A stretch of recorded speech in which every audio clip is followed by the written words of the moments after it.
మనసులో ఉన్న ప్రభువు తెలియజేసిన చిన్న మాటను నేను చెప్పాలని ఆశపడుతున్నాను. లూకా సువార్త 14వ అధ్యాయం, లూకా సువార్త 14వ అధ్యాయం 22, 23, 24 వచనాలు. అంతటా దాసుడు, ప్రభువా,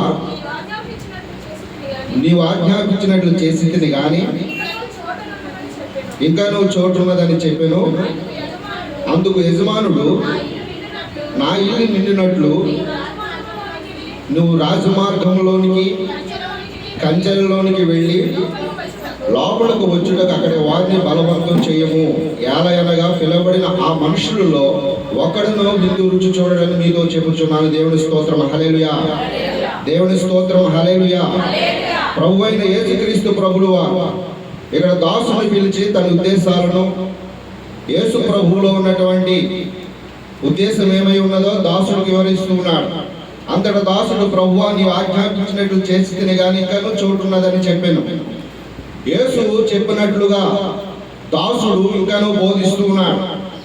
యేసు చెప్పిన విధంగా దాసుడు అనగా లోకంలో దేవుడు భక్తులుగా పిలువబడుతున్నవారు అంతటి దాసుడు, ప్రభువా, నీవు ఆజ్ఞాపించినట్లు చేసి తిని కానీ ఇంకనూ చోటున్నదని చెప్పాను. అందుకు యజమానుడికి, నా ఇల్లు నిండినట్టు నువ్వు రాజమార్గంలోకి కంచెలోకి వెళ్ళి లోపలికి వచ్చేటకు అక్కడ వారిని బలవంతం చేయమని చెప్తున్నాడు. దేవుని స్తోత్రం, హల్లెలూయా. పరలోకం గురించి ప్రభువు దాసుడికి వివరిస్తూ ఉన్నాడు. యేసుక్రీస్తు ప్రభువు వారి లోకానికి ఏ విధంగా నరమాత్రుడిగా భూలోకానికి వచ్చి ఉన్నాడో తన పుట్టుక నుంచి తన మరణం వరకు దాసుడికి వివరించాడు. దాసుడికి వివరిస్తే దాసుడు ప్రభు దగ్గర పొందుకున్న సందేశాన్ని ఈ భూలోకంలో జీవిస్తున్న విశ్వాసులకు బోధిస్తూ ఉన్నాడు. అయినను ప్రభు అంటున్నాడు కదా, నువ్వు చెప్పినట్టే వివరించాను ప్రభువా, నువ్వు చెప్పినట్టే నేను చేశాను ప్రభువా, అయినను ఇంకనూ నీ ఇల్లు ఇంకనూ ఖాళీగా ఉంది అంటున్నాడు. అందుకు ప్రభు అంటున్నాడు కదా, రాజమార్గంలోకి వెళ్ళండి, సంత వీధుల్లోకి వెళ్ళండి అని 24 అంటాడు కదా. నువ్వు రాజమార్గంలోకి కంచెల్లోకి వెళ్ళి లోపలికి వచ్చినట్టు అక్కడ వారిని బలవంతం చేయమని చెప్తున్నాడు. దేవుని స్తోత్రం, హల్లెలూయా. దేవుడు ప్రణాళికలో ఉన్నవారు, దేవుడి ఉద్దేశాలు నెరవేరుస్తున్నవారు. ప్రకటన గ్రంథం అందుకే చెప్పబడుతుంది కదా మాట, పిలువబడినారు అనేక మంది, ఏర్పరచబడిన వారి కొందరే అని లేఖనం సెలవిస్తుంది. దేవుని స్తోత్రం, హల్లెలూయా.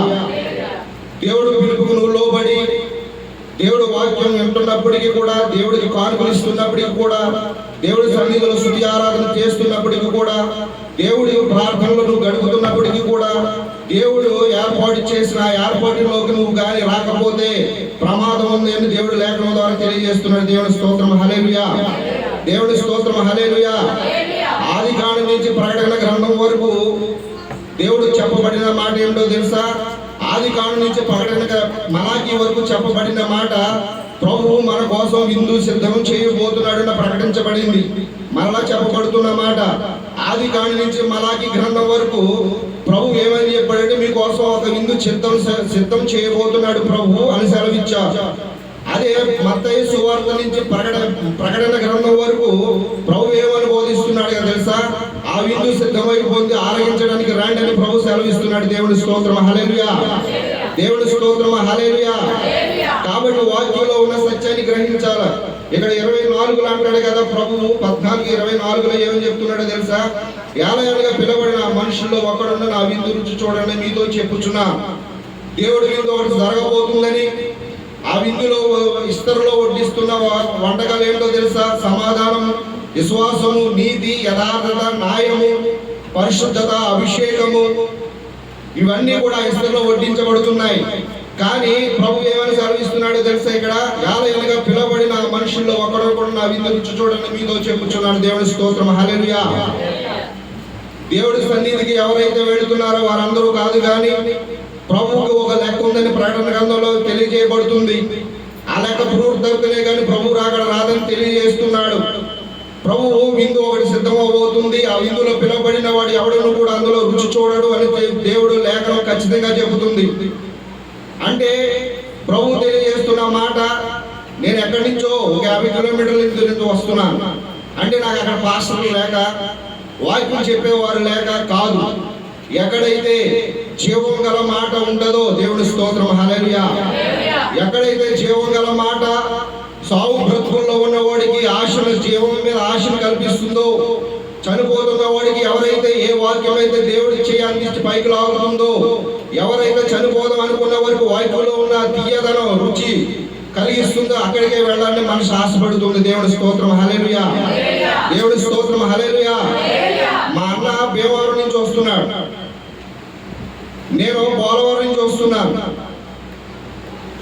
దేవుడు లో ఉన్న వారిని, లేక దేవుడు ప్రణాళికలో ఉన్న వారిని, లేదా దేవుడు అడుగు జాడలు నడుస్తున్న వారికి ఈ భూలోకంలో ఉండగానే అందరూ ఒక చోటకు పోగు చేస్తుందని వాక్యం సెలవిస్తుంది. దేవుని స్తోత్రం, హల్లెలూయా. కాబట్టి వాక్యంలో ఉన్న సత్యాన్ని గమనించాలి. ఇక్కడ 23, 24లో కూడా ప్రభువే చెబుతున్నాడు, నువ్వు రాజమార్గంలోకి, కంచెల్లోకి వెళ్ళమని చెబుతున్నాడు. బిషప్పులుగా పేరు పొందినవారు, పీఠాధిపతులుగా పేరు పొందినవారు, రెవరెండ్లుగా పేరు పొందినవారు, చేయలేని సేవ ఎక్కడో అడుగున ఉన్న సిద్ధిము లోయలో ఉన్న తుమ్మ చెట్లు దేవుడు జ్ఞాపకం చేసుకున్నట్లుగా, దేవుడి స్తోత్రం, హల్లెలూయా. సిద్ధిము లోయలో ఉన్న తుమ్మ చెట్లు దేవుడు జ్ఞాపకం చేసుకుంటున్నట్టుగా ప్రభువు మరొకసారి ఒక సెలవిస్తూ ఉంటాడు. చిన్న మంద భయపడకు, రాజ్యం ఇచ్చుటకు నీకు దేవుడికి సిద్ధమై ఇష్టమై ఉన్నదని లేఖనం సెలవిస్తుంది. చిన్న మందగా ఉన్నందుకు కాదు, కానీ ఆర్భాటంలో ఉన్న దగ్గర ఏమి ఉండదు. కానీ దేవుడు వాక్యంలో సత్యం ఎక్కడైతే ఉంటుందో, ఎవరైతే ఇక్కడ రామని మనకి ఎవరైతే చెప్పారో, దేవుడు ఈ సంఘాన్ని లేదా ఈ సేవకుల ద్వారా మాట్లాడుతున్న మాటలు వజ్రపు మాటలాగా మా హృదయంలో మూటగట్టుకోవాలి. దేవుని స్తోత్రం, హల్లెలూయా. అందుకే ప్రభు ఇక్కడ అంటాడు చూసారు, రాజమార్గంలో కంచెల్లోకి వెళ్ళండి. పిలవబడిన వారు ఎవరో కూడా దేవుని సేవ సరిగ్గా చేయలేదని వాక్యం సెలవిస్తుంది. ఇక్కడ దేవుడు దాసుడు అంటున్నాడు కదా, ప్రభువా నువ్వు చెప్పినట్టే నేను చేస్తాను, అయినా నువ్వు నీ ఇల్లు ఖాళీగా ఉన్నదంటే అప్పుడు ప్రభు అంటున్నాడు రాజమార్గంలోకి వెళ్ళండి. రాజమార్గంలో ఎవరు ఉంటారో తెలుసా? రాజు మార్గము గుండా వస్తుంటే ఇరువైపులు అడుక్కునే వాళ్ళు ఉంటారు. దేవుని స్తోత్రం, హల్లెలూయా. కంచెల్లో ఎవరు ఉంటారో తెలుసా? గెంటి వేయబడిన వాడు, అంటరాని వాడు, కుష్టివాడు ఆ కంచెలలో జీవిస్తుంటాడు. ప్రభు అంటున్నాడు కదా, వెళ్ళి వారిని తీసుకురండి, వారు నా సేవ చేస్తారన్న. దేవుని స్తోత్రం, హల్లెలూయా, హల్లెలూయా. కాబట్టి వాక్యంలో ఉన్న సత్యాన్ని గ్రహిద్దాం, దేవుడి వాక్యానుసారంగా నడుద్దాం. దేవుడి ఇచ్చిన వాక్యం దీవించును గాక.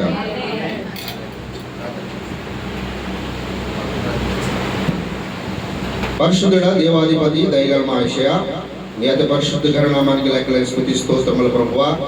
ఇక నీ సన్నిధానములో ప్రభువా, పరిశుద్ధ దేవుడు నీవే అని, మా కోసం సిలువ యాగమయ్యా అని ప్రభువా, మా పాటల ద్వారా, నా ప్రభు వాక్యాల ద్వారా మేము స్తుతిస్తూ ఉన్నాం ప్రభువా.